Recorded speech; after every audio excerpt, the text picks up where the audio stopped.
ఓం శ్రీమాత్రే నమః. ఓం జ్ఞానానందమయం దేవం నిర్మలస్ఫటికాకృతిం ఆధారం సర్వవిద్యానాం శ్రీ హయగ్రీవముపాస్మహే. ఓం నమో భగవతే రుద్రాయ. ఓం నమో హయగ్రీవాయ నమః.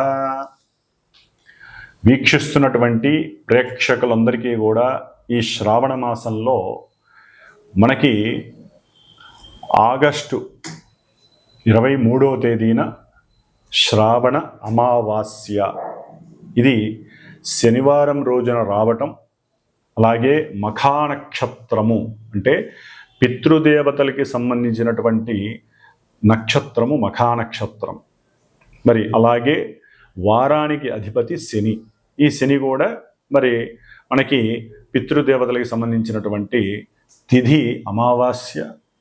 మనకి కర్మ విమోచనాన్ని ఇచ్చేవాడు, కర్మల్ని అనుభవింపజేసేవాడు శని. మరి కర్మల్ని అనుభవిస్తేనే కదా మనకి మోక్షము కలిగేది. కాబట్టి అనుకోవద్దు, కానీ మోక్షానికి ఒక రకంగా ఇండైరెక్ట్గా మనకి సహకరించేవాడు శని భగవానుడు. మోక్షం రావాలంటే పరిపూర్ణమైన కర్మలన్నీ అనుభవించాల్సిందే. కాబట్టి ఆయనకి ప్రతి క్షణము మనం దాసోహమే శని భగవంతుడికి. మరి అలాంటిది శ్రావణ అమావాస్య శనివారము మఖా నక్షత్రము రావటం చాలా చాలా విశేషప్రదమైనటువంటిది. ఎవరైతే అమావాస్య రోజున జన్మించి ఉంటారో, ఎవరైతే శనివారం రోజున జన్మించి ఉంటారో, ఎవరైతే శని నక్షత్రాలైనటువంటి పుష్యమి, అనురాధ, ఉత్తరాభాద్ర ఈ నక్షత్రాలలో జన్మించి ఉంటారో, అలాగే మఖా నక్షత్రము, కేతు నక్షత్రము. కేతువుకి 3 నక్షత్రాలు ఉంటాయి. వాటిల్లో అశ్విని నక్షత్రము, మఖా నక్షత్రము, అట్లాగే మూలా నక్షత్రము. వీటిల్లో ఈ నక్షత్రాల్లో జన్మించినటువంటి వారు వీళ్ళందరూ కూడా ఈ రోజున పరమేశ్వరుడికి చక్కగా నువ్వుల నూనెతో అభిషేకాన్ని చేయించుకున్నట్లయితే చాలా విశేషమైనటువంటి దోషాలు విముక్తి కలిగి పుణ్య ఫలితాలు కలుగుతాయి.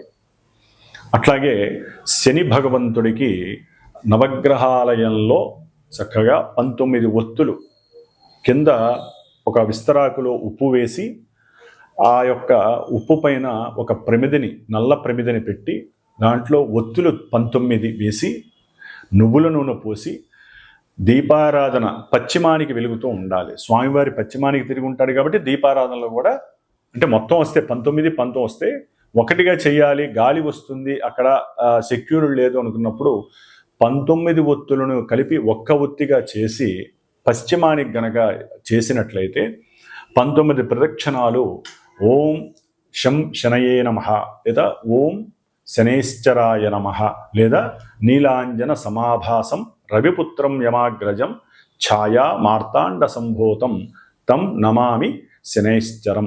ఈ యొక్క స్తోత్రాన్ని చదువుతూ చక్కగా నవగ్రహాలకి ప్రదక్షిణాలు చేయండి.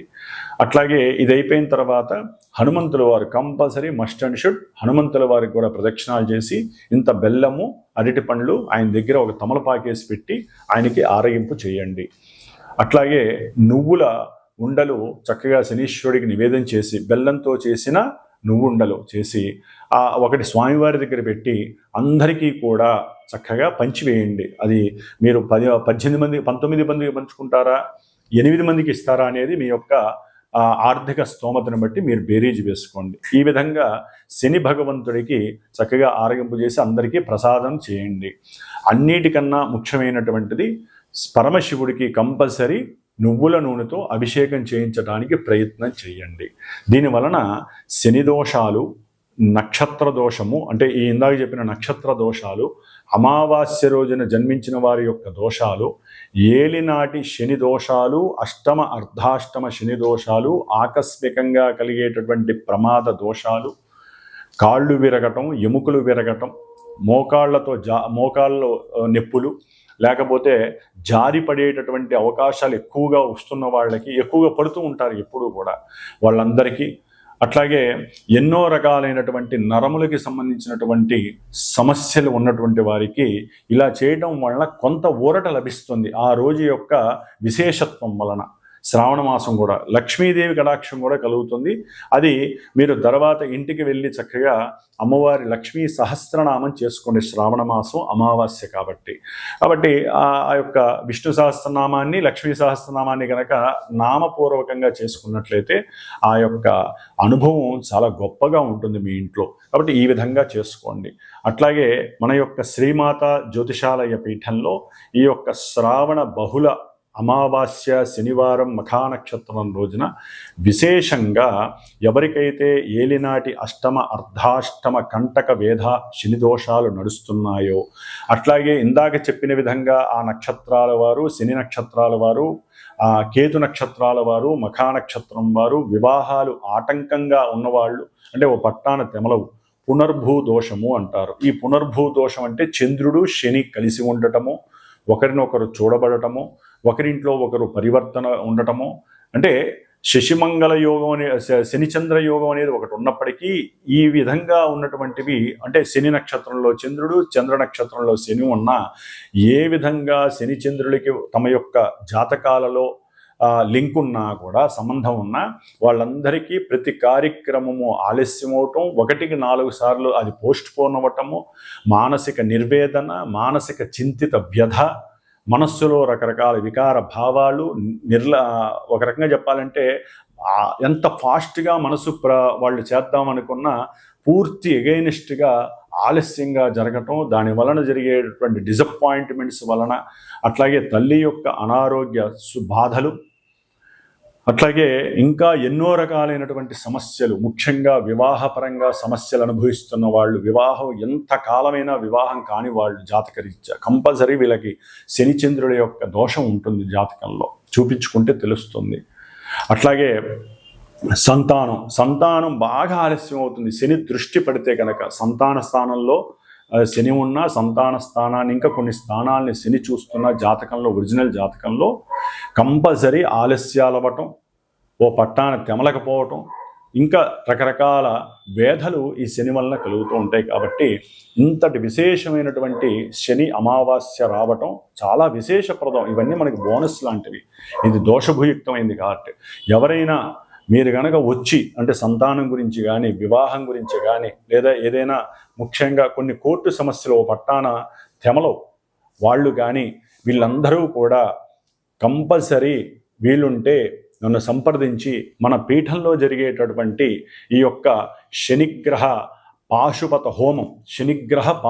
హోమము, అట్లాగే నవగ్రహ నక్షత్ర హోమము జరుగుతుంది. చివరిలో లక్ష్మీదేవి యొక్క శ్రీసూక్త హోమం కూడా జరుగుతుంది. ఉన్నంతలో ఈ యొక్క హోమం జరుగుతుంది. కాబట్టి ఈ వారం రోజుల్లో ఎవరైనా కనుక నన్ను సంప్రదించినట్లయితే, ఈ హైదరాబాద్లో ఉన్న వాళ్ళైతే కనుక అవసరం ఉంటే తప్పనిసరిగా కేటాయించి ఒక 3 గంటలు ఆ హోమంలో కూర్చునే అవకాశం తీసుకోండి.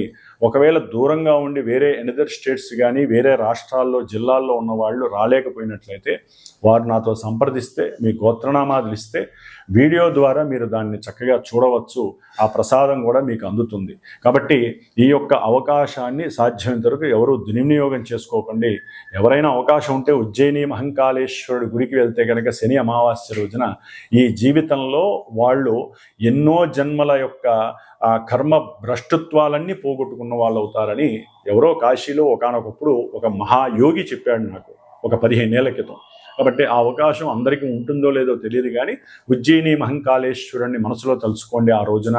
అట్లాగే ఈ యొక్క కార్యక్రమంలో పాల్గొనడానికి ప్రయత్నపూర్వకంగా సంప్రదించండి. తప్పకుండా మీకు కూడా ఆ యొక్క అనుగ్రహం, శని అనుగ్రహం రుద్రుడి ద్వారా కలుగుతుందని గట్టిగా చెప్పగలుగుతున్నాను. ఓం శం శనేశ్వరాయ నమః. సింహరాశి. మరి ఈ సింహరాశి వారికి ఆగస్టు 23వ తేదీ శని అమావాస్య, శ్రావణ బహుళ శని అమావాస్య చాలా చాలా విశేషమైనటువంటిది. దీంట్లోనే మఖా నక్షత్రం ఉంటుంది. ఆ రోజు కూడా మఖా నక్షత్రంలోనే ఈ యొక్క అమావాస్య రావటం విశేషప్రదం. ముఖ్యంగా ఆ రోజున శనివారం అయ్యి శ్రావణ మాసంలో రావటం వలన లక్ష్మీ ప్రదాయకం. అంటే మనం చేసుకునేటటువంటి పూజా విధానం కరెక్ట్గా కనుక ఉన్నట్లయితే ఏ పూజ చేస్తే ఏ హోమం చేస్తే మనకు ఉన్నటువంటి శని బాధలు పోతాయి. ఎందుకంటే వీళ్ళకి ఆల్రెడీ ఒక 5 నెలల బట్టి కూడా అష్టమ శని ప్రాబల్యం చాలా ఎక్కువగా ఉంది. మొన్నటి నుంచి కాస్త శని వక్రించేసరికి ఏదేమైనప్పటికీ కూడా సింహరాశి వారికి శని మంచివాడు కాదు కాబట్టి కొంచెం ఆయుష్ మీద దెబ్బ కొడుతూ ఉంటాడు. ఏదో రకంగా ఆరోగ్యపరంగా సమస్యలు, ఒక్కోసారి ఏమున్నా లేకపోయినా నాకేదో అనారోగ్య లోపం ఎక్కువగా ఉంది, లేకపోతే భార్య భర్తల్లో ఎవరో ఒకళ్ళు భయపడుతూ జీవితాన్ని గడుపుతూ ఊరినే హాస్పిటల్కి వెళ్ళటానికి ప్రయత్నాలు చేయటం, చివరికి హాస్పిటల్కి వెళ్దామన్నా కూడా ఆ యొక్క అవకాశం వీళ్ళకి తొందరగా దొరకదు. అంటే అది ఆర్థిక పరంగా కావచ్చు, అనుకోని విధంగా ఏదో ఒక ఆటంకాలు ఆపదలు కలగచ్చు. అట్లాగే ముఖ్యంగా ఎవరైతే వివాహం చేసుకోవాలి అని ప్రయత్నపూర్వకంగా ఉన్నారో వారికి అన్ని కష్టాలు కలుగుతూనే ఉంటాయి. ఆల్రెడీ అలాగే ఉన్నాయి.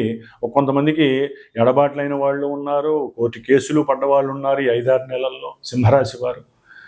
మరి ముఖ్యంగా వివాహ విషయంలో ఇప్పుడు కాస్త అనుకూలతలు కలుగుతున్నాయి, అనుకున్న విధంగా సంబంధాలు వస్తున్నాయి. శని వక్రించాడు కాబట్టి, సప్తమ భావం ఫలితాలు ఇస్తాడు కాబట్టి. అనుకున్నా కూడా ఎక్కడో అక్కడ తెలియని డిసప్పాయింట్మెంట్, అంటే వీళ్ళ కుటుంబ సభ్యులు కావచ్చు, లేకపోతే ఉద్యోగంలో పనిచేసేటటువంటి యొక్క సభ్యులు వాళ్ళ యొక్క మాట ద్వారా కావచ్చు, ఈ యొక్క సింహరాశి వారికి ఒక గడ్డు సమస్యగా మారిపోతుంది వివాహం చేసుకోవటం అనేటటువంటిది. ముఖ్యంగా ఆడవాళ్ళకైనా మగవాళ్ళకైనా ఎవరికైనా కానీ. కాబట్టి దానివల్ల కూడా అనుకున్న పనులు చెడిపోవడం ద్వారా వీరి యొక్క భావనలు డిఫరెంట్గా అయిపోతూ ఉంటాయి. అంటే దీనికన్నా అసలు ఇలా ఇంత బతకడం అవసరమా, మనకు అనుకున్న ఏ పని జరగట్లేదు, అటు చూస్తే ఉద్యోగంలో ఏదో ఒక అనుమానము అవమానాలు, ఇటు వివాహ వ్యవస్థలో పూర్తిగా నేను ఎంత నిమగ్నం చేసినా, ఎన్ని ఎతికినా, ఎన్ని ప్రయత్నాలు చేసినా, అవసరమైతే డబ్బు మేము ఎదిరిస్తూ ఉన్నాం, మగపిల్లలకి పెళ్ళిళ్ళు కావట్లా, ఆడపిల్లలకైతే కొన్ని అవలక్షణాలు కొన్ని ఇబ్బందుల వలన వాళ్ళు చేతులారా చేసుకునే ప్రయత్నాల వలన వివాహం చేసుకోవాలి అన్న సమయంలో వివాహాలు కావట్లా ఆడపిల్లలకి. కాబట్టి ఈ విధంగా ఎన్నో గ్రహస్థితుల మధ్య సింహరాశి వాళ్ళు ప్రస్తుతం శని యొక్క ప్రభావం చాలా అధికంగా ఇబ్బంది పడుతూ ఉన్నటువంటి వాళ్ళు, ప్రతికూల భావాలు కలుగుతున్న వాళ్ళు చాలామంది ఉన్నారు. కాబట్టి శని యొక్క ప్రతికూలతలు తగ్గి అనుకూలమైనటువంటి పరిస్థితులు రప్పించుకోవడానికి మీరు తప్పనిసరిగా ఆ యొక్క అమావాస్య శనివారం రోజున శివాలయంలో ఉన్న నవగ్రహాల దగ్గర ఇందాక నేను చెప్పిన విధంగా చక్కగా ఆ పూజలన్నీ చేసుకోండి.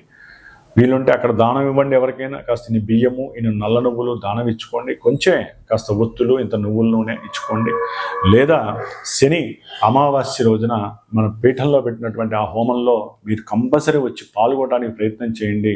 కుదరకపోతే మీ బదులు నేను చేసి ఆ యొక్క ప్రసాదాన్ని పంపిస్తాను.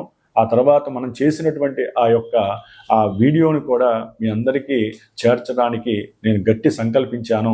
కాబట్టి ఏది ఏమైనా సరే ఒక గురువుగా, ఒక పురోహితుడిగా, మంత్రభాగాన్ని తెలిసినటువంటి వాడిగా అందరి యోగక్షేమాలని గురించి ఆలోచిస్తూ ఈ యొక్క జ్యోతిష్య శాస్త్రంలో ఉన్నటువంటి కొన్ని గ్రహాలకి సంబంధించి ఇబ్బందులు ఎదుర్కొంటున్నటువంటి వాళ్ళకి సరైన సమయంలో ఇలాంటి అవకాశాలు వచ్చినప్పుడే మనల్ని వాటిని నివృత్తి చేసుకోవాలి కర్మల్ని అనేటటువంటి ఉద్దేశంతో మరి మా గురువులు చెప్పినటువంటి విద్య మేర అందరికీ తెలియజేయడం జరుగుతోంది. కాబట్టి ఆ రోజున వీలుంటే హనుమాన్ చాలీసా పారాయణ 5 సార్లు చదవండి సాయంత్రం సంధ్యాకాల సమయంలో. చాలా శుభం జరుగుతుంది సింహరాశి వారికి. ఓం శం శనైశ్చరాయ నమః. ఈ ఆగస్టు 23వ తేదీన శనివారం అమావాస్య మఖా నక్షత్రం రోజున వచ్చేటటువంటి శ్రావణ బహుళ అమావాస్య రోజున ఎవరైతే ఈ హోమ కార్యక్రమానికి డైరెక్ట్గా ప్రత్యక్షంగా వచ్చి కూర్చొని లేకపోతే చూసి కార్యక్రమాన్ని చేస్తారో, లేదా ఎవరైనా సరే పరోక్షంగా గోత్రనామాదులు ఇచ్చి ఈ యొక్క కార్యక్రమంలో పాల్గొంటారో, రాలేని వాళ్ళు వచ్చేవాళ్ళు ఎవరైనా సరే చక్కగా ఒక బ్రాహ్మణ్ణి అక్కడ కూర్చోబెట్టి ఎవరికైతే ఈ ఏలినాటి అష్టమ అర్ధాష్టమ శనిగ్రహ దోషాలు, ఎవరికైతే ఇందాక నేను చెప్పినటువంటి దోషాలు ఉన్నటువంటి వాళ్ళు అనుభవిస్తున్నారో, అసలు ఎవరైనా సరేనండి, ఎవరైనా సరే దాన రూపకంగా కూడా ఏమేమి ఇవ్వాలి, ఇచ్చేటటువంటి ఒక బ్రాహ్మణి కూర్చోబెడతాను చక్కగా సంకల్పం చెప్పి అక్కడే దానం కూడా ఇచ్చేసేసుకొని వెళ్ళిపోవచ్చు. శనిదానం. ఎందుకంటే ఈ శనిదానం ఎవరు పడితే వాళ్ళు తీసుకోరు. అట్లాని గుళ్ళల్లో పూజారులు కొంతమంది వాళ్ళు తీసుకునే వాళ్ళు ఉంటారు, వాళ్ళకి ఇస్తే ఆ పవర్స్ తగ్గుతాయి. వాళ్ళకి అర్చకత్వం చేసే వాళ్ళకి ఇవ్వకూడదు. అట్లాగే దానికంటూ ఒక నల్లటి బ్రాహ్మడు, లేకపోతే దానికి కేటాయించుకొని ఓపికగా ఉండి 60 ఏళ్ళు పైబడినటువంటి ఒక వృద్ధ బ్రాహ్మడు కూర్చొని ఈ యొక్క దానాలు తీసుకునేటటువంటి వ్యక్తికి మీరు ఇచ్చినట్లయితే కనుక శని యొక్క దోషము తొందరగా పోవడానికి అవకాశం ఉంది. కాబట్టి ఈ యొక్క అవకాశాన్ని కూడా నేను సంకల్పించుకున్నాను. కాబట్టి ఆగస్టు 22వ తేదీ శుక్రవారం, శ్రావణ శుక్రవారం మధ్యాహ్నం లోపల ఎవరైతే నాకు గోత్రనామాదులు ఇస్తారో, దానం ఇచ్చేవాళ్ళు కూడా నాకు తెలియజేస్తే ఆ దానానికి సంబంధించిన సామాన్లు మీరు తెచ్చుకున్నా చాలా శుభప్రదం. లేదా తెలియనటువంటి వాళ్ళకి నేను అన్నీ ఏర్పాటు చేస్తాను, అక్కడ మీరు హోమం అయిన తర్వాత లేకపోతే హోమానికి ముందు ఒక సమయం కేటాయించుకొని ఆ సమయంలో మీరు ఆ బ్రాహ్మడికి దానం ఇచ్చేసేసి చక్కగా అక్కడ ఆ హోమాన్ని చేసుకున్నట్లయితే కనుక చక్కటి ఫలితం కలుగుతుంది. ఈ శని అమావాస్య రోజున శనిదానం నల్ల నువ్వులు అవన్నీ ఉన్నాయి, నేను చెప్తాను, వాళ్ళందరూ అవి తెచ్చుకొని ఇవ్వచ్చు. లేదా అందుబాటులో వేరే ఊళ్ళో వాళ్ళు అక్కడ ఇచ్చుకోవాలనుకుంటే ఎవరైతే శనిదానాలు అదొక వృత్తిగా పెట్టుకొని చేస్తారో వారికి సంకల్పం చెప్పుకొని, మెయిన్ సంకల్పం చెప్పుకోవటంలోనే ఉంటుంది. కాబట్టి వచ్చే వాళ్ళకైతే నేను సంకల్పం చెప్పి ఇప్పిస్తాను ఆ సమయంలో. లేదా ఎవరైనా సరే రాలేనటువంటి వాళ్ళు, విదేశాల వాళ్ళు కావచ్చు, వేరే వాళ్ళు నమ్మకం నా మీద నమ్మకం ఉన్నటువంటి వాళ్ళు అక్కడి నుంచి అయినా సరే సంకల్పం చెప్పుకొని ఇక్కడ ఇవ్వచ్చు. ఎందుకంటే శనిదానం తీసుకునే వాళ్ళు ఏ ఊర్లో వాళ్ళు ఆ ఊర్లో ఉంటారు కాబట్టి సాధ్యమైనంత వరకు ఇవ్వవచ్చు. హోమం చేసుకునే వాళ్ళు ఎవరైతే అక్కడికి వస్తారో వాళ్ళు డైరెక్ట్గా ఇవ్వటానికి నేను ఒక మనిషిని కూడా ఏర్పాటు చేస్తాను, శనిదానం తీసుకునే వాళ్ళని. కాబట్టి ఇది గుర్తుపెట్టుకోండి. ఆ రోజున ఏకభుక్తం ఒక మధ్యాహ్నం పూట హోమం అయిన తర్వాత అయినా చేయండి, రాత్రికి కిందనే శయనించండి. తప్పకుండా రాత్రిపూట మాత్రం ప్రదోష కాలంలో రుద్రాభిషేకం చేయించుకోవడం విశేషం. లేదా శ్రావణ బహుళ అమావాస్య సాయంత్రం కాబట్టి లక్ష్మీదేవి ఆరాధన చాలా పరమ ఉత్తమం. కాబట్టి ఈ యొక్క అవకాశాన్ని చక్కగా ఈ యొక్క వీడియో చూసిన వాళ్ళు ప్రతి ఒక్కళ్ళు దీన్ని యూజ్ చేసుకోండి. ఆ చేసిన హోమ భస్మం చాలా చాలా విశేషమైనటువంటి శక్తినిస్తుంది. ఎన్ని రోజులు వస్తే అన్ని రోజులు ఆ భస్మాన్ని ధరించవచ్చు. కాబట్టి ఈ యొక్క యోగాన్ని భోగంగా మార్చుకునే ప్రయత్నం మీ చేతుల్లోనే ఉంది. కాబట్టి ఇది తక్కువ అమౌంట్లోనే అందరికీ అందుబాటులో ఉంటుంది. విడిగా హోమం చేయాలంటే చాలా ఎక్కువ ఖర్చు ఉంటుంది. ఆ ప్రదేశం కూడా మనకి దొరకపోవచ్చు. కాబట్టి నా యొక్క పీఠంలో ఈ యొక్క విశేష కార్యక్రమాలు జరుగుతూనే ఉంటాయి. కాబట్టి ఈ యొక్క కార్యక్రమాన్ని మీరు కూడా తనివితీరా చేసుకోండి, వచ్చి చేసుకోవచ్చు. లేదా ఫోన్ ద్వారా, వీడియో ద్వారా చూసి తరించి మానసికంగా, వ్యక్తిగతంగా ఆరోగ్యాన్ని, మానసిక శక్తిని పెంచుకోవడానికి శని భగవానుడు మనకిచ్చేటటువంటి శుభప్రదమైనటువంటి అవకాశంగా భావించండి. ఓం శం శనైశ్చరాయ నమః. పరమేశ్వర అనుగ్రహ ప్రసాద సిద్ధిరస్తు.